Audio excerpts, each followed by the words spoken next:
दोस्तों आज हम लोग रेलवे यूथ साइंस बुक का प्रैक्टिस सेट नंबर 9 पर इस वीडियो में बात करेंगे। तो आप वीडियो को पूरा देखिए, आपके लिए एक एक सवाल इम्पोर्टेंट है। दोस्तों आपके एग्जाम में इस वीडियो से सेम टू सेम सवाल देखने को मिलेगा, तो आप एक एक सवाल का इम्पोर्टेंट समझिए और अच्छे से तैयारी कीजिए।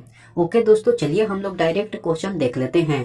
नेक्स्ट क्वेश्चन 1 नंबर कह रहा है कि किसी वस्तु पर कार्य करने वाले गुरुत्व बल को डैश के रूप में जाना जाता है। 4 ऑप्शन दिया गया है, इनमें से आपको चुनकर बताना है कि किसी वस्तु पर कार्य करने वाले गुरुत्व बल को डैश के रूप में जाना जाता है। तो आपको भार के रूप में जाना जाता है। किस रूप में जाना जाता है? तो आपको भार के रूप में। ऑप्शन डी जो है बिल्कुल सही उत्तर हो जाएगा। ओके, चलिए नेक्स्ट क्वेश्चन देख लेते हैं। नेक्स्ट क्वेश्चन 2 नंबर कह रहा है कि जब दो समान बल किसी पिंड पर एक दूसरे की विरुद्ध दिशा में प्रयुक्त होते हैं तो पिंड पर प्रयुक्त होने वाला कुल बल डैश होगा। तो पिंड पर प्रयुक्त होने वाला कुल बल जो है आपको शून्य होगा। क्या होगा? कुल बल तो शून्य होगा। ऑप्शन डी जो है बिल्कुल सही उत्तर हो जाएगा। ओके, चलिए नेक्स्ट क्वेश्चन देख लेते हैं। नेक्स्ट क्वेश्चन 3 नंबर कह रहा है कि द्रव्यमान और वेग का गुणनफल क्या कहलाता है। 4 ऑप्शन दिया गया है, इनमें से आपको चुनकर बताना है कि द्रव्यमान और वेग का गुणनफल क्या कहलाता है। तो आपको संवेग कहलाता है। क्या कहलाता है दोस्तों? तो संवेग कहलाता है। ऑप्शन बी जो है बिल्कुल सही उत्तर हो जाएगा। ओके, चलिए नेक्स्ट क्वेश्चन देख लेते हैं। दोस्तों मैं उम्मीद करता हूँ कि क्वेश्चन आपको अच्छे से समझ में आ रहा है।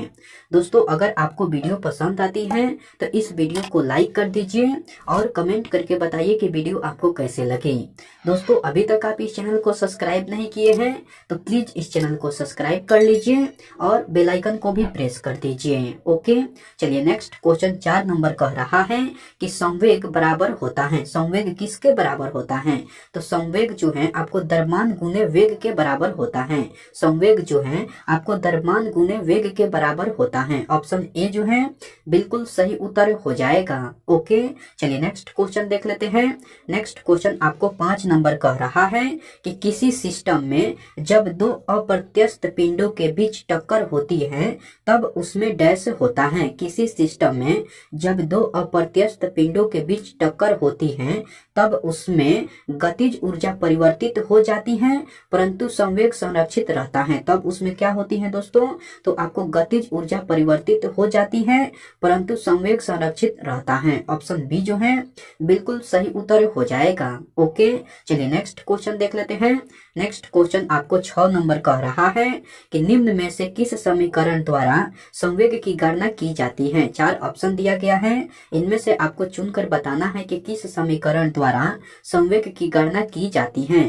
तो संवेग बराबर द्रव्यमान गुने वेग समीकरण के द्वारा की जाती है। किस समीकरण द्वारा की जाती है?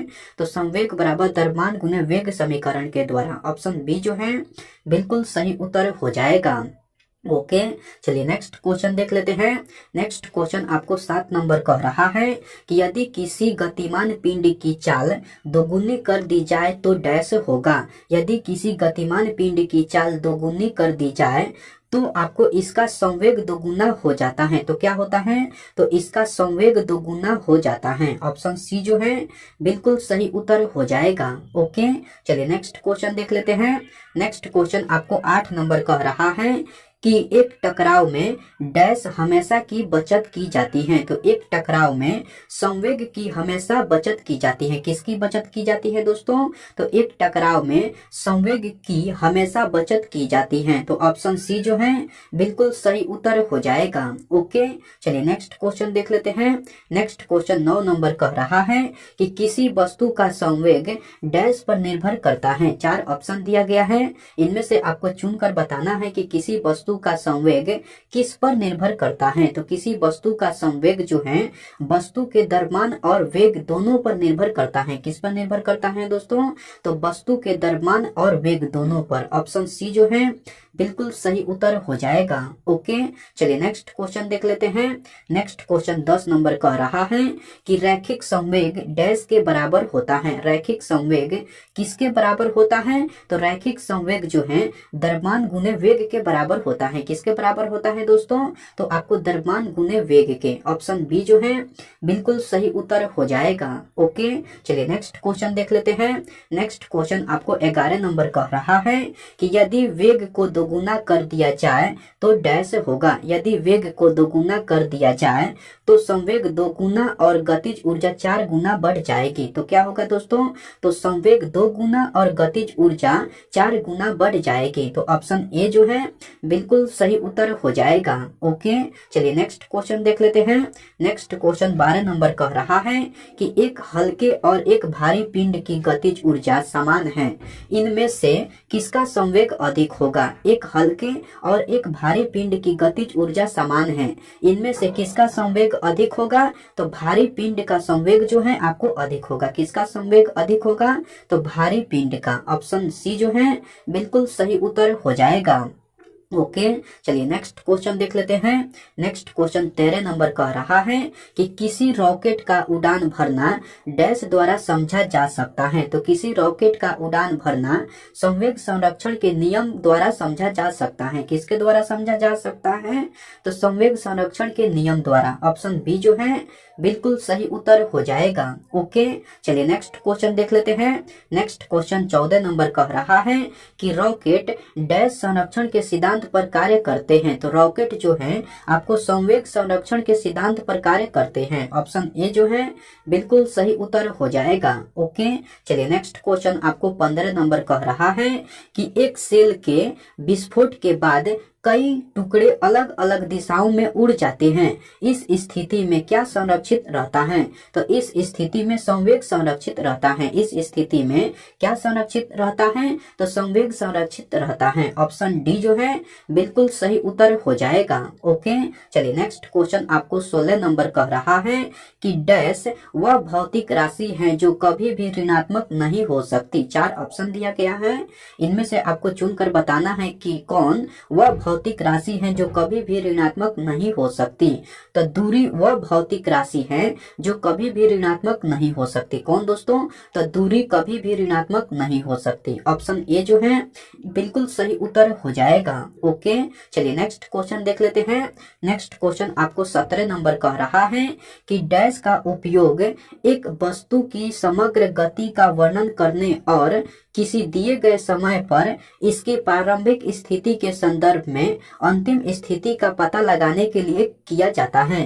तो दूरी और विस्थापन का उपयोग किया जाता है। किसका उपयोग किया जाता है दोस्तों? तो दूरी और विस्थापन का, ऑप्शन सी जो है बिल्कुल सही उत्तर हो जाएगा। ओके, चलिए नेक्स्ट क्वेश्चन देख लेते हैं।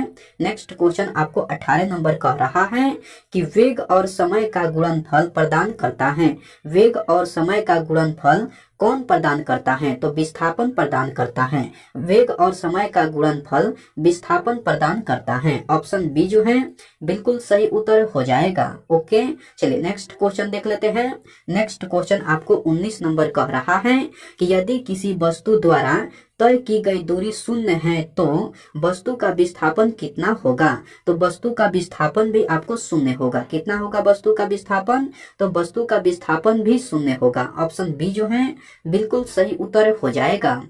ओके, चलिए नेक्स्ट क्वेश्चन देख लेते हैं। नेक्स्ट क्वेश्चन आपको 20 नंबर कह रहा है कि एक वस्तु को ऊपर की ओर फेंका जाता है, यह 100 मीटर की ऊंचाई तक जाती है और फिर फेंकने वाले के पास वापस आ जाती है, तो इसमें डैश होगा।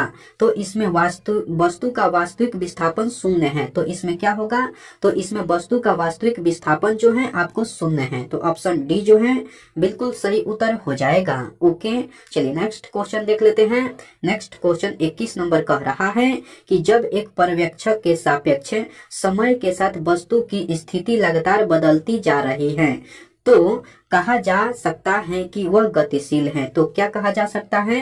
तो कहा जा सकता है कि वह गतिशील है, ऑप्शन बी जो है बिल्कुल सही उत्तर हो जाएगा। ओके, चलिए नेक्स्ट क्वेश्चन देख लेते हैं। नेक्स्ट क्वेश्चन आपको 22 नंबर कह रहा है कि आपको किसी वस्तु का त्वरण इसके डैश में प्रति इकाई समय में हुआ परिवर्तन है। तो किसी वस्तु का त्वरण इसके वेग में प्रति इकाई समय में हुआ परिवर्तन है। किसमें दोस्तों? तो वेग में प्रति इकाई समय में हुआ परिवर्तन है। ऑप्शन ए जो है बिल्कुल सही उत्तर हो जाएगा। ओके, चलिए नेक्स्ट क्वेश्चन देख लेते हैं। नेक्स्ट क्वेश्चन आपको 23 नंबर कह रहा है कि फ्रेम के संदर्भ में जो समय का फंक्शन है एक वस्तु की स्थिति में परिवर्तन की दर क्या है, उसे क्या कहा जाता है? तो उसे वेग कहा जाता है। उसे क्या कहा जाता है दोस्तों? तो उसे वेग कहा जाता है। ऑप्शन सी जो है बिल्कुल सही उत्तर हो जाएगा। ओके, चलिए नेक्स्ट क्वेश्चन देख लेते हैं। नेक्स्ट क्वेश्चन 24 नंबर कह रहा है कि समय के साथ किसी वस्तु का वेग दिखाने वाले ग्राफ को कहा जाता है। तो आपको वेग समय ग्राफ कहा जाता है। क्या कहा जाता है? तो वेग समय ग्राफ। ऑप्शन ए जो है बिल्कुल सही उत्तर हो जाएगा। ओके, चलिए नेक्स्ट क्वेश्चन देख लेते हैं। नेक्स्ट क्वेश्चन 25 नंबर कह रहा है कि एक भीड़ भाड़ वाली सड़क पर एक बस की गति डैश गति का एक उदाहरण है। तो आपको असमान गति का एक उदाहरण है। किसका एक उदाहरण है? तो आपको असमान गति का। ऑप्शन ए जो है बिल्कुल सही उत्तर हो जाएगा। ओके, आज का प्रैक्टिस सेट में इतना ही सवाल था। मैं उम्मीद करता हूँ कि सारे सवाल आपको याद हो गया होगा। दोस्तों, अगर आपको सारे सवाल याद नहीं हुआ है तो आप इस वीडियो को फिर से देखिए। आपके लिए एक एक सवाल इम्पोर्टेंट है। आपके एग्जाम में इस वीडियो से सेम टू सेम सवाल देखने को मिलेगा। ओके, मैं आपसे नेक्स्ट वीडियो में मिलता हूँ। तब तक के लिए टेक केयर दोस्तों एंड बाय।